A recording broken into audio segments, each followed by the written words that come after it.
Steve Harvey had hosted the family face-off for 19 years, and in all that time he had never once stopped mid-question.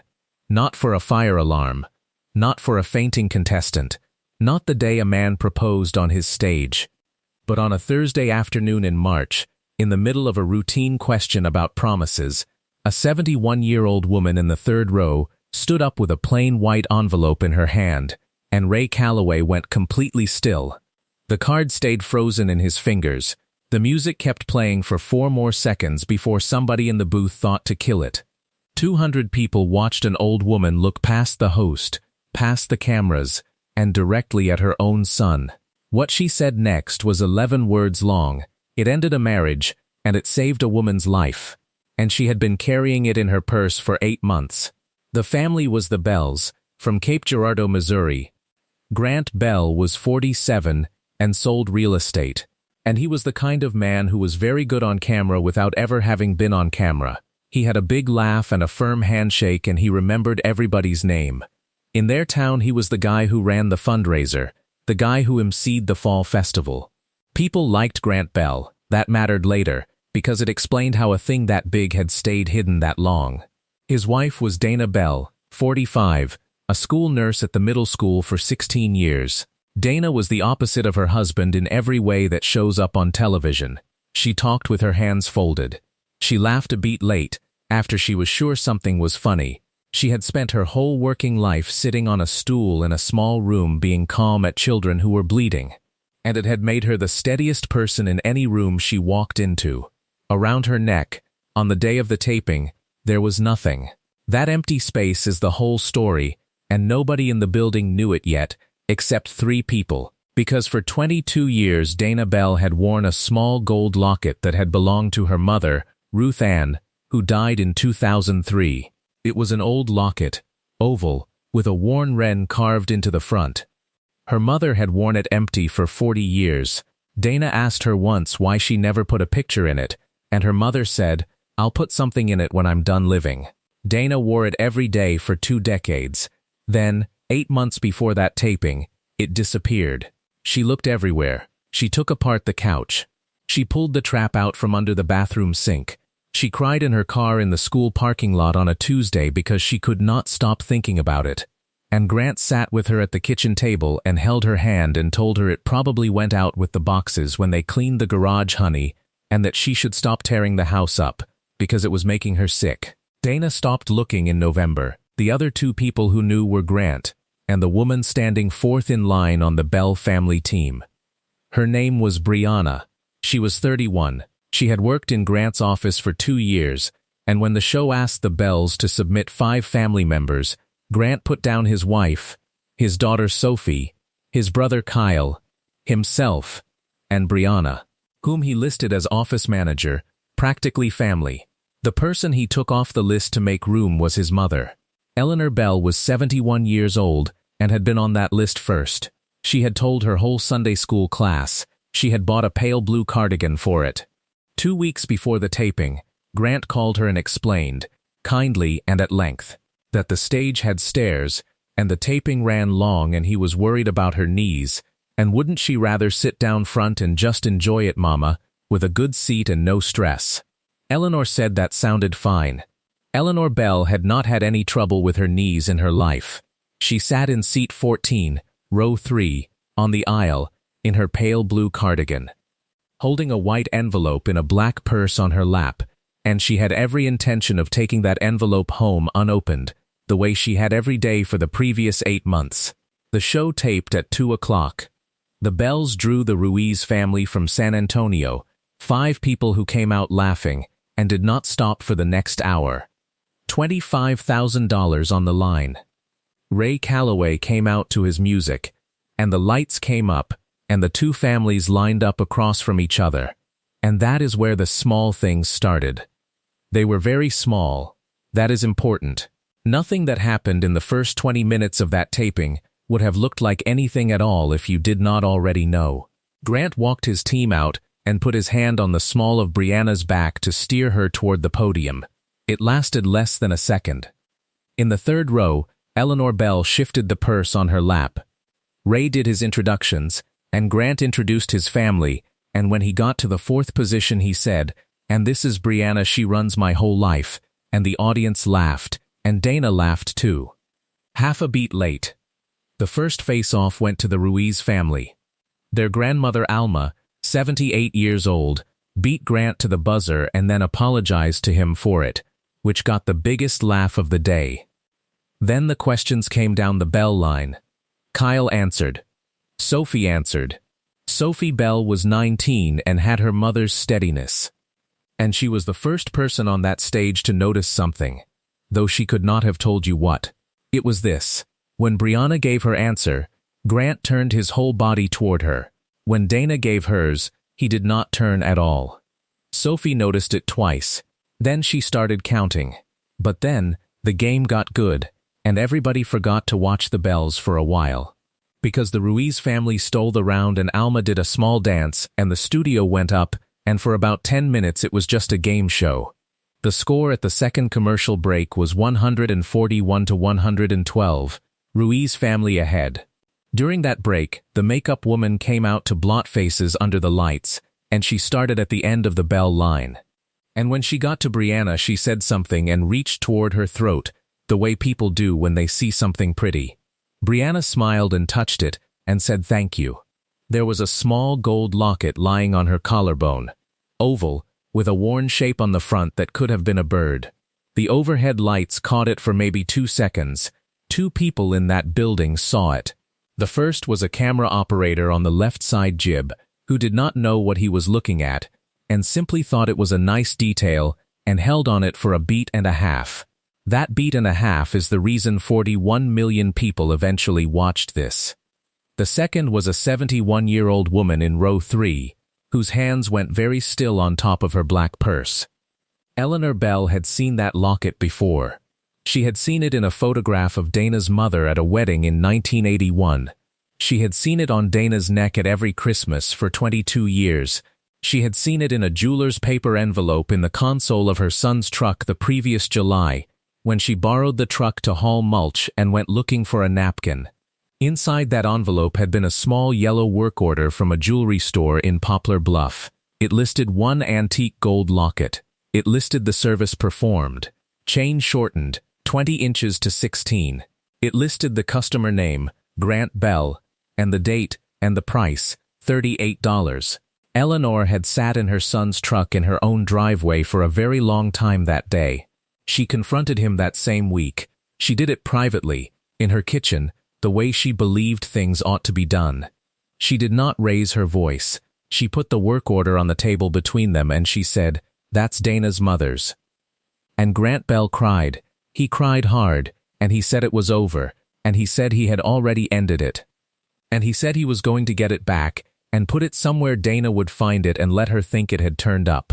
He asked his mother to give him time to fix it himself. He said, "Please don't be the one who blows up my family."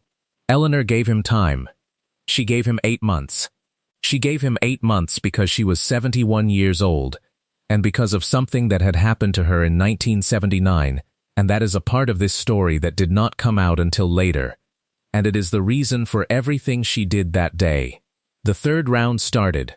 The Bells won it, and clawed back to within 9 points. Grant was on fire. He was doing what Grant Bell did best, which was fill a room. He high-fived his brother. He hugged his daughter. When Dana got an answer wrong, he said, that's all right," in a voice you use with a child, and patted her podium twice, and turned away. In row 3, Eleanor's thumb had begun moving back and forth across the flap of the envelope in her purse. Sophie Bell had stopped counting by then. Sophie had gotten to 11 and had quit, because at 11 she had also noticed that her mother had stopped looking down the line. The score was tied at 188 when Ray Calloway pulled the card for the 4th round. He read it and made a face he sometimes made, the one that meant the writers had handed him a good one. "All right," he said. "Here we go. Name something a person can never take back." The buzzer went to Grant Bell. Grant leaned into the microphone with that big, easy smile that had sold 400 houses. "A promise," he said. And the board flipped. Number 2 answer. 26 points. The audience clapped. Grant turned and pointed at his brother and mouthed something. And the Bell family started cheering, and the game went on for exactly 1 more second. Then a woman stood up in row 3. She did not shout. That is what people remember. There was no scene. A 71-year-old woman in a pale blue cardigan simply rose to her feet in a seated audience, which makes a person the loudest object in a room without them making any sound at all. Ray Calloway saw the movement and turned, and he stopped talking. The card stayed up in his hand. His mouth stayed slightly open. The music played on for 4 more seconds because nobody in the booth had ever seen him do that before, and nobody knew what the cue was. Eleanor Bell was not looking at Ray. She was looking down the aisle at her own son. "Grant," she said, "that necklace is not hers. It's Dana's mother's." 11 words. Nobody moved. The floor manager looked at the booth. The booth looked at the floor manager. 200 people looked at Brianna, who had already put her hand flat over her collarbone, which is the single worst thing she could have done, because until that moment half the room had not known where to look. On stage, Dana Bell turned her head. The tape of her face at that moment is the most watched 11 seconds in the history of the program, and it is not what anybody expects. She did not scream. She did not cry. She looked at the necklace, and then she looked at her husband, and something in her face went smooth and quiet and terribly calm. It was the face she used at work when a child came into her office with a bone at the wrong angle. It was the face of a woman handling an emergency. She had known for a while. That is what came out later. Not the details, not the woman. But she had known for a while the way you know weather is coming. Ray Calloway lowered his card. He is the only reason this did not turn into something ugly, and he has said in every interview since that he had no plan whatsoever, and was mostly just trying not to make it worse. He said, "We're going to hold for a minute." Then he walked down off the stage into the audience, which he had never done in 19 years, and he stood in the aisle next to Eleanor Bell, and he asked her very quietly if she wanted to sit down. She said, "No, thank you." She said, "I have something in my purse and I want to give it to my daughter-in-law, and then I'll sit down." And she took out the plain white envelope she had been carrying since July, and inside it was a small yellow work order from a jewelry store in Poplar Bluff, Missouri. And she walked up onto the stage in her pale blue cardigan on knees that had never given her a day of trouble, and she handed it to Dana. Grant said, "Mama." Eleanor did not look at him. Dana Bell read the work order. It took her about 6 seconds. Chain shortened, 20 inches to 16. Grant Bell. July 11th, $38. Then, Dana folded it in half and put it in the pocket of her slacks, and she walked 4 steps down the line and stood in front of a 31-year-old woman who was shaking so hard she could not keep her hand on her collarbone. And Dana Bell said the sentence that made the clip travel. "I would like my mother's necklace, please." That was it. That was all of it. No name calling. Nothing you would have to bleep. A middle school nurse asking for her property back in the same voice she used to ask a 7th grader to hold still. Brianna reached behind her neck with both hands. Her fingers did not work at first. She got it undone on the 3rd try, and she put it into Dana's open palm. And she said, "I'm sorry," and Dana said, "I know." Then, Dana closed her hand around it and did not open it again for 4 hours. Grant Bell tried to talk. Of course he did. He came out from behind his podium and he started building the thing he had been building for 8 months, and he got about 9 words in. "Dana, this is not. You don't understand what this." Grant, Eleanor Bell said her son's name the way only a mother can say it. And he stopped talking, and everyone in that studio understood that he had been stopping when she said it that way for 47 years. She turned to Ray Calloway, and then she turned a little further, to the cameras, and she said the part that people still quote. "I raised him," she said. "So this one is mine to carry too."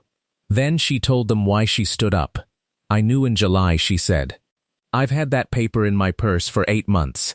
He asked me for time to fix it himself, and I gave it to him, because he's my son and I wanted to believe him. And then he took me off this team and he put her on it, and he sat me down in the 3rd row, and I watched him walk her out under those lights next to his wife, and I understood that he was never going to stop. He was going to let Dana be the last person in America to know. She looked at her daughter-in-law. "I wasn't going to let you find out from strangers," she said. "You're going to find out from family." And then she said the thing that explained the whole 8 months and the whole 71 years, and it is the reason people wrote 19,000 letters about a game show. "In 1979, my husband had a woman in Sixton," Eleanor said. "His mother knew about it for 4 years. 4 years. She sat across from me at every holiday dinner, and she held my babies, and she never said one word to me. And when I finally found out on my own, she told me she kept quiet because she didn't want to hurt me." Eleanor's voice did not break, but it got very low. "She didn't keep quiet to protect me. She kept quiet to protect him. And I promised myself, if I ever ended up on that side of it, I would not do to another woman what was done to me." She sat down. There was no applause. Somebody said later that was the strangest part of the whole day, that 200 people did not clap. They just sat there. A few of them were crying. One woman in the back row had her hand over her mouth. The Ruiz family had not moved or spoken in 6 minutes. Then Alma Ruiz, 78 years old, walked across the gap between the two teams, which you are absolutely not supposed to do, and she took Dana Bell's free hand in both of hers and held it and said nothing at all. And the two of them stood there like that until the floor manager called the break. They did not finish the game. The Bells forfeited. The Ruiz family took the $25,000, and every one of them looked miserable about it, and Alma Ruiz sat in the parking lot of that studio for almost an hour afterward, in a rental car, waiting, when Dana finally came out. Alma got out and gave her a piece of paper with a phone number on it and said, "You call me. I mean it. Any hour." They still talk every Sunday. Alma Ruiz has since been to Cape Girardeau twice. Here is the part that surprised everybody, including the network. The producers were not going to air it. They had 6 lawyers on it by Friday, and the plan was to shelve the episode. Pay everyone their appearance fee, and pretend the Thursday taping never happened. Dana Bell called them and asked them to air it. She asked for 2 things. Take Brianna's face out. Blur it, cut it, whatever you have to do. She is 31 and she is going to have to live in this town too. And take out anything my daughter said. Then air the rest of it. They asked her why. She gave them 1 sentence, and it ended up printed in about 400 articles. "Somebody is watching this who is about to be the last one to know," she said. "Let her hear it from family." It aired in April. 41 million people saw it inside of a week. But the number that mattered was smaller and stranger. In the 6 weeks after that episode aired, the show received more than 19,000 letters, and the overwhelming majority of them came from women over 50, and they were not about Grant Bell at all. They were about Eleanor. They were from mothers-in-law, hundreds and hundreds of them. Women who had known something for a year, or 5 years, or 20, and had never said it, and who now could not sleep. One woman in Ohio wrote 3 lines and nothing else. "I have known since 2011. I told my daughter-in-law on Tuesday. Thank you for going first." Dana Bell and Grant Bell divorced that fall. It was quiet and it was quick, and neither of them has ever said one public word about the terms of it. Grant sold his half of the agency and moved about 90 miles away. Sophie sees her father. Dana has never once asked her not to, and has never once asked her what they talk about. Eleanor Bell still lives in Cape Girardeau. Her son calls her every Sunday, and she takes every call, and she has told the 2 reporters who managed to get her on the phone the same thing both times. "He is my son, and I love him, and I did not stop loving him for 1 second that day." Loving somebody is not the same as covering for them. It took me until I was 71 to learn the difference, and I would like everybody younger than me to learn it faster. Eleanor and Dana still eat Sunday dinner together every single week. They have not missed one in 3 years. It is at Dana's house, and Eleanor brings the rolls, and Sophie comes when she is home from school. People in that town found this arrangement confusing for about a year, and then simply accepted it, the way small towns do. Ray Calloway hosted for 4 more seasons, and was asked about the Bell taping constantly, and he always corrected the premise of the question. "Everybody wants to talk about me freezing," he would say. "I froze because I'm a coward and I didn't know what to do." The brave person in that room was a 71-year-old woman who stood up in front of 200 strangers and did the hardest thing a mother can do, which is refuse to protect her own child from the truth. I just held a card and got out of her way. There is one last thing, and it is small, and Dana Bell tells it herself now. On the rare occasions she agrees to speak anywhere. That locket had a 20-inch chain for 40 years, because her mother liked it to sit low near her heart. It had been cut down to 16. Dana took it to a jeweler in Cape Girardeau that summer, not the one in Poplar Bluff. She had the chain replaced and set back to 20 inches, exactly where her mother wore it, and it cost her $55, and she paid it in cash. And then she did something her mother never did in 40 years of wearing that locket. She opened it, and she put something inside. It is a photograph, cut down small with nail scissors, of her mother at 19 years old, standing in a field in Missouri, squinting into the sun, laughing at somebody outside the frame. Dana wears it every day. When people ask her about it, and they do, because everybody in 3 counties knows exactly what that necklace is, she gives them the same answer. My mother said she'd put something in it when she was done living, Dana says. She never got around to it. So I did it for her. And I figure now it holds the two of us.